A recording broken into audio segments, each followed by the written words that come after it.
अल्हम्दुलिल्लाहि रब्बिल आलमीन वस्सलातु वस्सलामु अला सय्यिदिल मुरसलीन अम्मा बअद फ़अऊज़ु बिल्लाहि मिनश शैतानिर रजीम बिस्मिल्लाहिर रहमानिर रहीम अस्सलातु वस्सलामु अलैका या रसूलल्लाह व अला आलिका व अस्हाबिका या हबीबल्लाह अस्सलातु वस्सलामु अलैका या नबीयल्लाह व अला आलिका व अस्हाबिका या नूरल्लाह।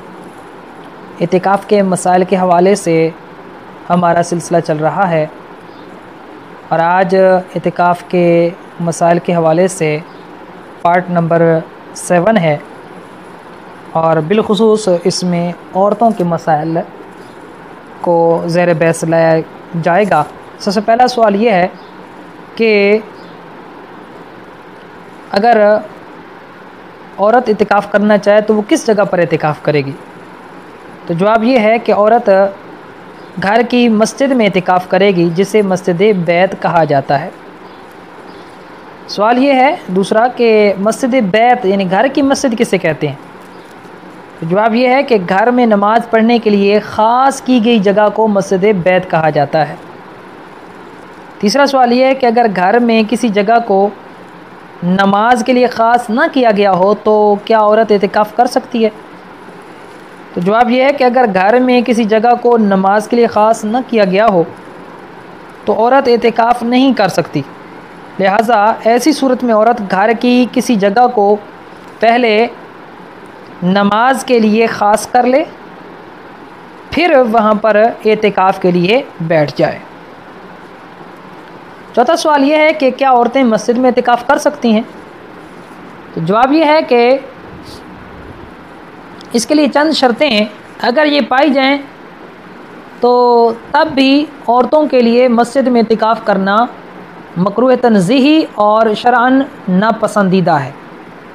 पहली शर्त यह है कि शरई पर्दे का मुकम्मल एहतिमाम हो। दूसरी शर्त यह है कि इतिकाफ़ गाह से गैर महरम मर्दों का गुज़र ना हो।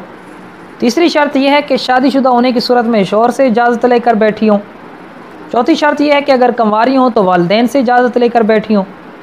पाँचवीं शर्त यह है कि इतिकाफ़ के दीगर मसाइल और शरई की उदात और एहतराम मस्जिद की पाबंदी करें। अगर इन शराइत की पाबंदी न करें तो फिर इनका मस्जिद में इतिकाफ़ करना जायज़ नहीं होगा। तो आफ़ियत इसी में मस्जिद में इतिकाफ़ औरतें ना करें। पाँचवा सवाल ये कि औरत कितनी जगह को मस्जिद बैत करार दे सकती है। तो जवाब यह है कि इसके लिए जगह की कोई पाबंदी नहीं, बल्कि चाहे तो पूरे कमरे को या बाहर बरामदे में बैठ रही तो पूरे बरामदे को मस्जिद बैत करार दे सकती है और कम से कम इतनी जगह को मस्जिद बैत करार दे कि जहां वो आराम कर सके और नमाज वग़ैरह अदा कर सके।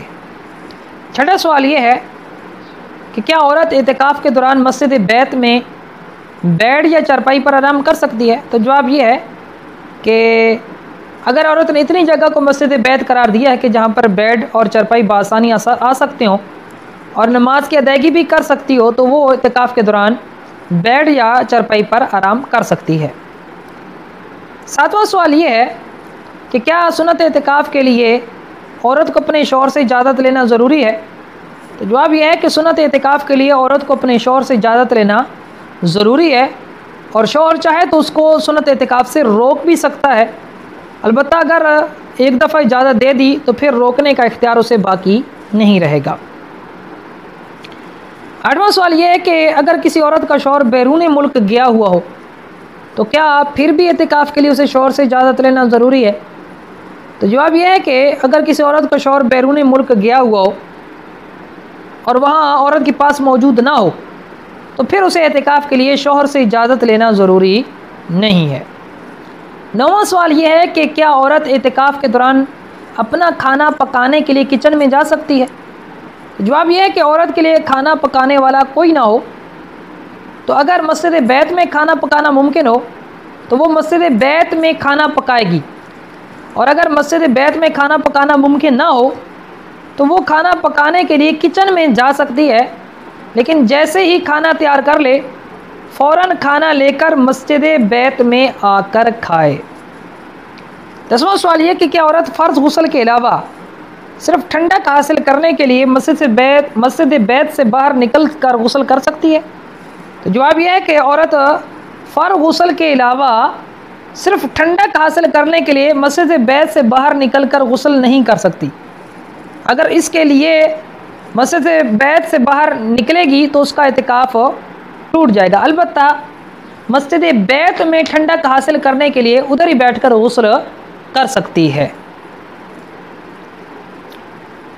अल्लाह तबारक तआला की बारगाह में दुआ है कि अल्लाह पाक हम सब को माह मुबारक का खूब एहतराम करने की तौफ़ीक़ अता फ़रमाए और इस माह मुक़द्दस माह सयाम की बरकत से अल्लाह पाक हम सब की नेक और जायज़ हाजात को पूरा फ़रमाए। आमीन बिजाहि नबील अमीन सल्लल्लाहु अलैहि वसल्लम।